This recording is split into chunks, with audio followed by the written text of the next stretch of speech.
খুলনা বিভাগীয় সমাবেশ সফল করার লক্ষ্যে ফুলতলা থেকে বেশ কয়েকটি ট্রলার যোগে দলীয় নেতাকর্মীরা 2022 সালের 22 অক্টোবর ফুলতলার শিকিরহাট ঘাট থেকে সমাবেশের উদ্দেশ্যে রওনা দেন।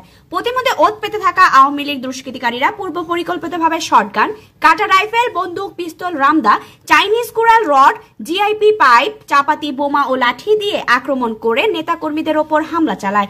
বিএনপি নেতাকর্মীরা পিছু হটে আহত অবস্থায় পালিয়ে এসে ফুলতলা উপজেলা স্বাস্থ্য কমপ্লেক্সে ভর্তি হলে সেখানে হামলাকারীরা হামলা চালায়। 2022-এর 24 অক্টোবর রাত 10 ঘটিকার সময় ভিকটিম শেখ সাজ্জাদুজ্জামান জিকো পেগ্রাম কসবা কাছারিহাটে ডিসপেন্সারিতে চিকিৎসার জন্য গেলে দুষ্কৃতকারীরা পুনরায় আক্রমণ করে এবং বেধড়ক মারপিট করে মৃত্যু নিশ্চিত করে।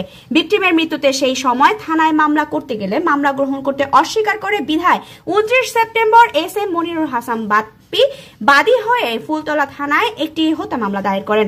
গোপালগঞ্জ জেলার কাশিয়ানী থানাধীন ভাটিয়াপাড়া গোলচত্বর এলাকায় 12 সেপ্টেম্বর রাত 8:35 ঘটিকার সময় অভিযান পরিচালনা করে খুলনা জেলার ফুলতলা থানার শিরোমণির মৃত শেখ মাহাদবউদ্দিনের ছেলে ফুলতলা উপজেলা সাবেক চেয়ারম্যান শেখ আকরাম হোসেনকে গ্রেফতার করে র্যাব 6। পরবর্তীতে গ্রেফতারকৃত আসামিকে খুলনা জেলায় ফুলতলা থানায় হস্তান্তর করা হয়েছে। তানিশা খান, প্রবাহ নিউজ ডেস্ক।